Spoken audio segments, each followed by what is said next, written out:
Elon Musk, one of the most recognized figures in the world, was enjoying a rare, quiet evening at a small diner in Rivertown. Known for his relentless drive and innovative mind, he rarely had time to step away from the limelight. Tonight, he had donned a simple hoodie and a baseball cap, blending into the diner's cozy atmosphere, hoping to enjoy a moment of solitude. As he sipped his coffee, the bell above the diner door jingled. In walked a young girl, no older than 8, with curly hair and wide, searching eyes. She held a small notebook, its edges frayed, as though it had been flipped through countless times. The girl hesitated at the entrance before her gaze locked onto Elon. Her small face showed determination, mixed with a hint of fear. Mia, as she would later introduce herself, was a brave child with a secret weighing heavily on her young shoulders. She approached the counter, where a friendly waitress named Sally was arranging plates. "Sweetheart, are you lost?"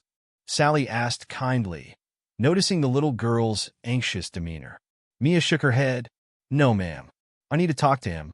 She pointed directly at Elon. The waitress glanced at Elon, her eyebrows raised. She had recognized him, even in his casual attire, but had respected his apparent wish to remain low-key. "Are you sure, honey? That's Mr. Elon Musk." Mia nodded firmly. "Yes, I'm sure." Sally stepped aside, allowing Mia to approach Elon's table. He looked up, surprised but intrigued. It wasn't every day a child walked up to him with such resolve.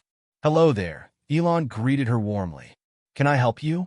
Mia glanced around nervously, then leaned in close, whispering 3 simple words that sent chills down Elon's spine. "Save my brother." Elon's smile disappeared as he straightened in his seat, his full attention now on Mia. "What happened to your brother?" he asked gently. Mia's eyes filled with tears, but she held her ground. "He's trapped. He fell through the floor at the old factory near our house. Mom's been crying, and no one will help us." Elon's mind raced. He could tell from her sincerity that this wasn't a prank or an exaggeration. Pulling out his phone, he quickly dialed 911. "This is Elon Musk. I'm at Joe's Diner in Rivertown. A child here says her brother is trapped in an abandoned factory. Please send rescue teams immediately." The 911 operator assured him help was on the way. Elon hung up and turned back to Mia.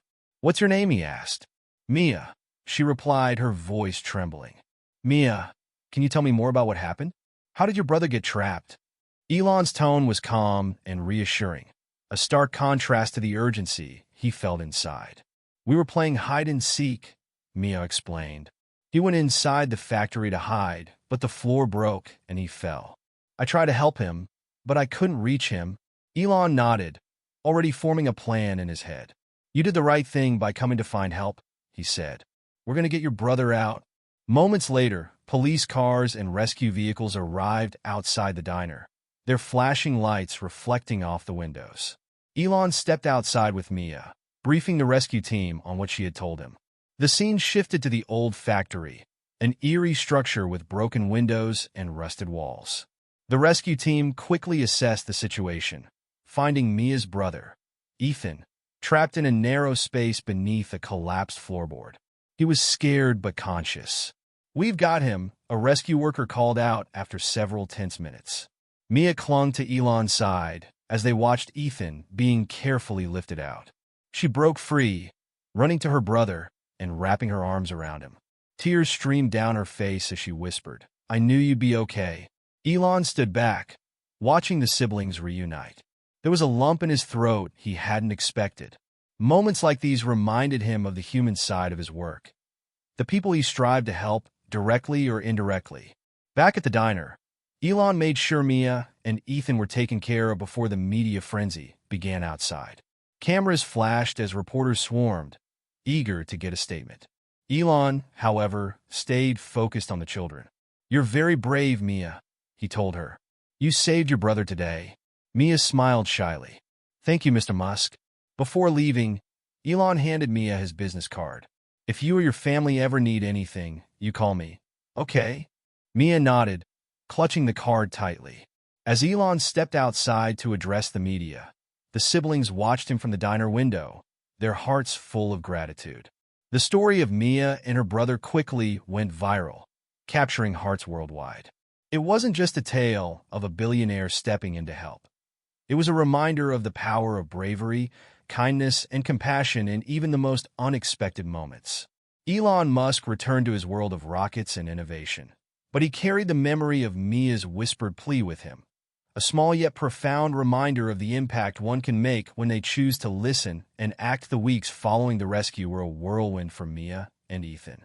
Their story had captured the hearts of millions, making them minor celebrities overnight. News outlets wanted interviews, and people sent them letters filled with love and support. Elon, however, couldn't shake the events of that night. He began to ponder the broader implications of the situation. The abandoned factory was just one of many derelict structures in small towns across America, each posing potential dangers to curious children and others. Motivated by the incident, Elon launched an initiative through one of his foundations to address unsafe structures in neglected areas. The Safe Spaces Initiative aimed to identify, secure, or repurpose hazardous buildings. It wasn't about the publicity for Elon. It was about ensuring no other child had to face the dangers Mia's brother had.